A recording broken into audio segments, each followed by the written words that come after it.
ಕರ್ನಾಟಕ ಕೈಮಗ್ಗ ಅಭಿವೃದ್ಧಿ ನಿಗಮದಲ್ಲಿ ಅಂದರೆ ಪಿನ್ಯ 2ನೇ ಹಂತದಲ್ಲಿರುವ ಕೈಮಗ್ಗ ಅಭಿವೃದ್ಧಿ ನಿಗಮ ಸೇರಿದಂತೆ ರಾಜ್ಯದ ವಿವಿಧ ಜಿಲ್ಲೆಗಳಲ್ಲಿ ಸೇವೆ ಸಲ್ಲಿಸಿದ್ದೇವೆ ಎಂದು ಕರ್ನಾಟಕ ಕೈಮಗ್ಗ ಅಭಿವೃದ್ಧಿ ನಿಗಮದ ನೌಕರರ ಸಂಘದ ಅಧ್ಯಕ್ಷ ಹಾಗೂ ನಿವೃತ್ತ ನೌಕರ ಎ ನಾಗರಾಜಯ್ಯ ಹೇಳಿದ್ದಾರೆ.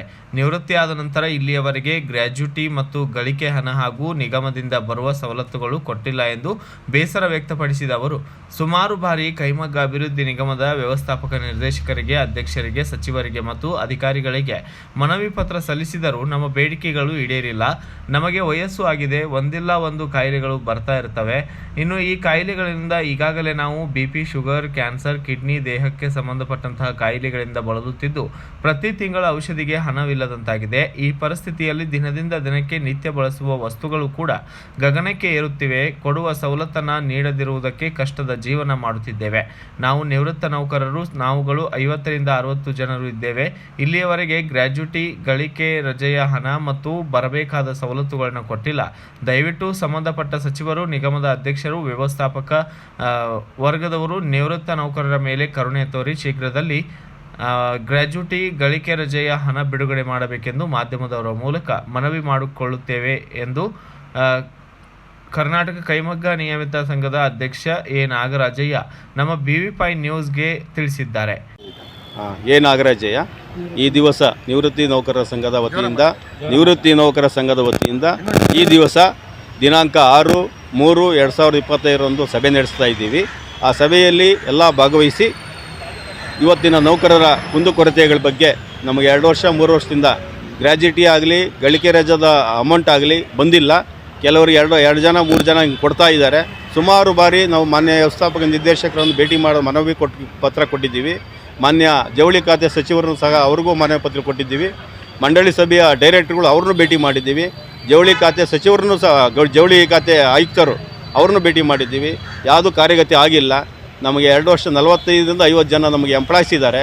ಅವ್ರ ಕುಟುಂಬ ನಡೆಸೋದು ತುಂಬ ಕಷ್ಟ ಇದೆ. ಜೀವನ ಮಾಡೋದು, ಮಕ್ಕಳಿಗೆ ವಿದ್ಯಾಭ್ಯಾಸ ಒಂದು ಮುಗಿಸೋದಾಗಲಿ, ಮದುವೆ ಮಾಡೋದಾಗಲಿ, ಅವ್ರ ಮಕ್ಕಳು ನಿವೃತ್ತಿ ನೌಕರರಿಗೆ BP, ಶುಗರು, ಕೆಲವು ಕ್ಯಾನ್ಸರ್ ಪೇಷಂಟ್ ಇದ್ದಾರೆ, ಹಲವು ಕಾಯಿಲೆಗಳಿಂದ ನರಳುತ್ತಿದ್ದಾರೆ.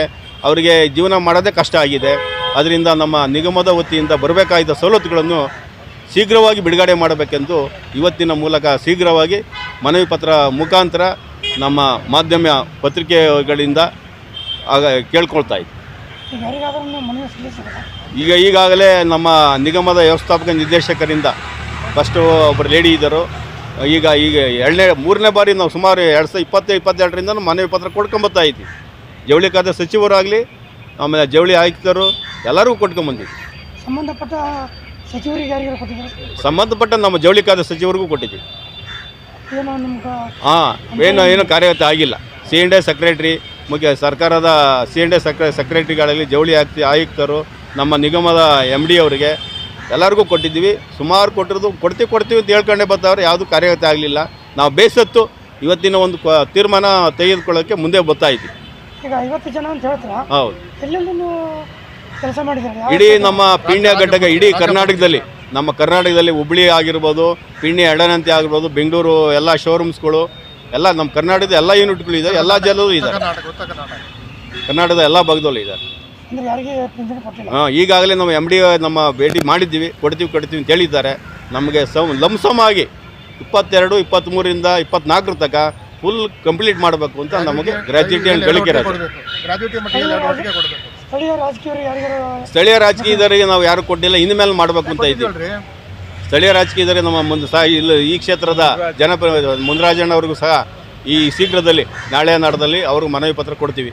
ಈ ವಿಷಯ ಕೊಟ್ಟಿರಲಿಲ್ಲ, ಇನ್ನು ಮುಂದೆ ನಾವು ಸ್ಟಾರ್ಟ್ ಮಾಡ್ತೀವಿ.